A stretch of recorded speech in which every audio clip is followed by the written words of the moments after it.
Heading into Halloween weekend for Week 8 of the NFL season, and you can forgive Cowboys and Bears fans for trying to decide if their team is the trick or the treat. Here's one floated for Smith, and it's picked! Brisker, the rookie! The Bears last week looking like they could beat anyone in the league after looking like they were done for a week earlier.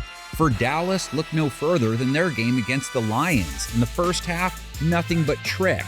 Their offense scoring only 3 points in the return of the Dak.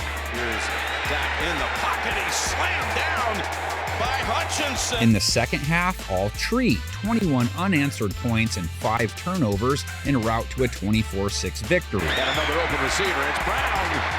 Keeping his balance to the 11. Grab your goodie bags. We're breaking down the matchup. Dak Prescott's return to the starting lineup was much hyped for Dallas, though it took a while for him to get going. But by the time things were over, rating over 110, 19 for 25, 8.3 per throw. No INTs, 1 TD, and he had success connecting with his key pass catchers. Throw down the field, and it is a reception by C.D. Lamb. To the line. Complete it on the near side, and that's Noah Brown. First time he's looking the other way, drops it right in there to Dalton Schultz. The game's final score doesn't indicate how close things were, especially in the first half though.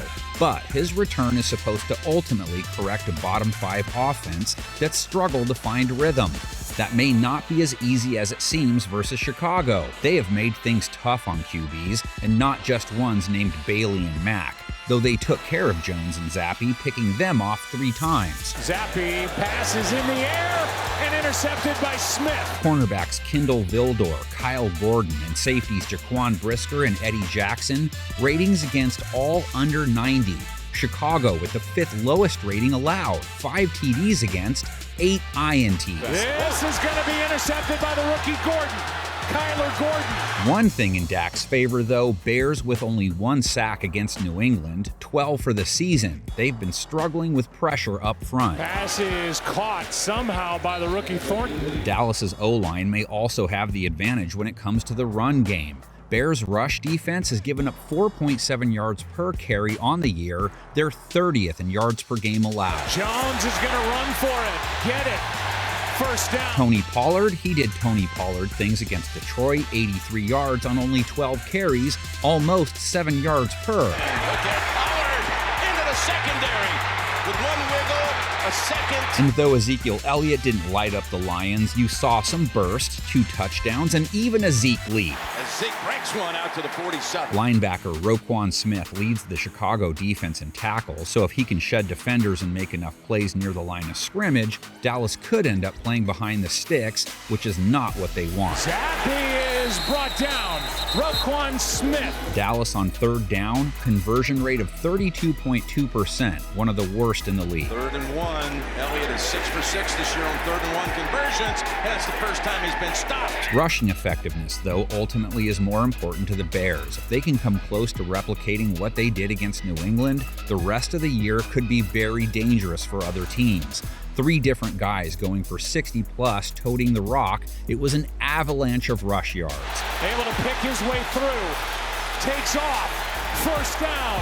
Herbert gives them a little something, and I like him. He's a solid player. 3rd down and 1.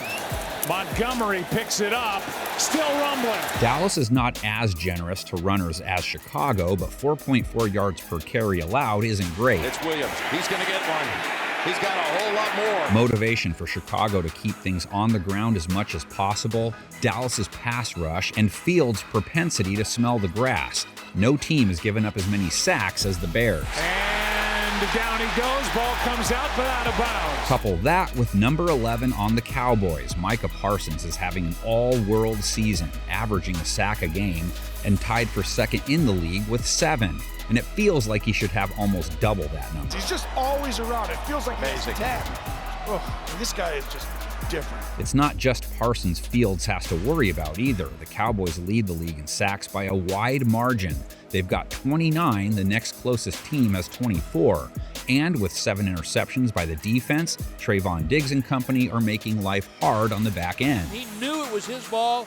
Something overcame him, and you can just tell by his body language. The Bears' passing attack isn't their bread and butter. If their running game is humming, they just need Fields to make a few nice throws downfield to keep the defense honest, just like he did last week. Throws to the sideline. He's got a receiver, Mooney. He's got a first down. So is it trick or treat? Which Dallas team shows up Sunday? Which Bears team does?